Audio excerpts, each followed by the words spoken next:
Hello guys, আসসালামু আলাইকুম। জীবনটা মনে করছিলাম অনেক সহজ, কিন্তু তা না। জীবনের এক ধাপ পেরোতেই না পেরোতে অন্য ধাপ শুরু হয়। তবে এভাবে আর কতদিন বুঝতে পারতেছি না। তবে ধৈর্য ধরার তৌফিক যেন আল্লাহ দেয়। আসলে ধৈর্যই বড়। কে কী বললো সেটা দেখার বিষয় না। তবে এই প্ল্যাটফর্মে কাজ করতে এসেছি, কাজ করে যেন যেতে পারি।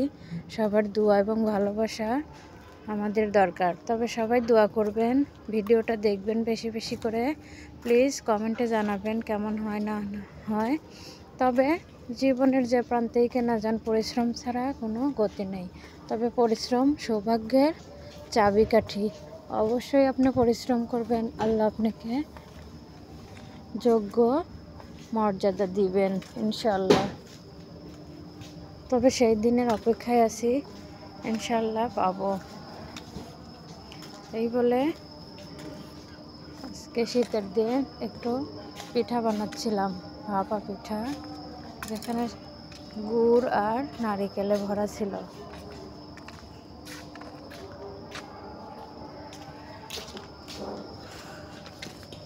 এভাবে আস্তে আস্তে আজ না হলে কাল একদিন না একদিন সফলতা আসবে ইনশাল্লাহ।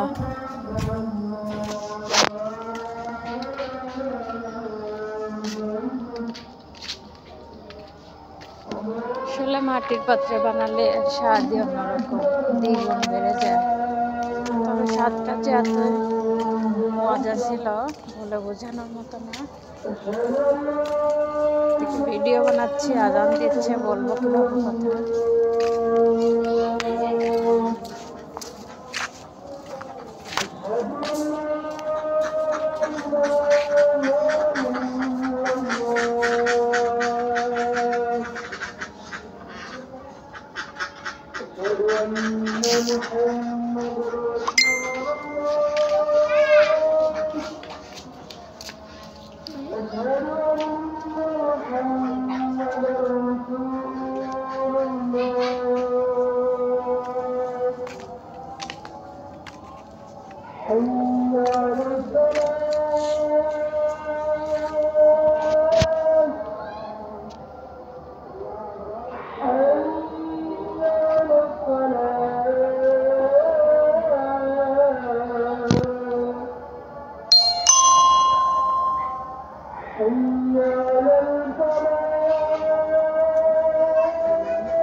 দেশের থেকে আমরা যে দইয়ের পাতিলগুলো আনি, সেই পাতিলগুলাই কাজে লাগিয়েছি।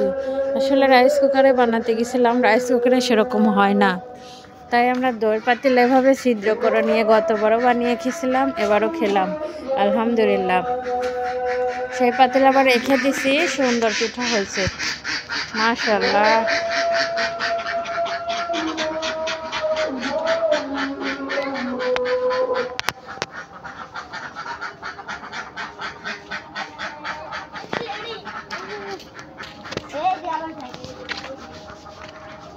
আমি নারকেলগুলো একটু কেটে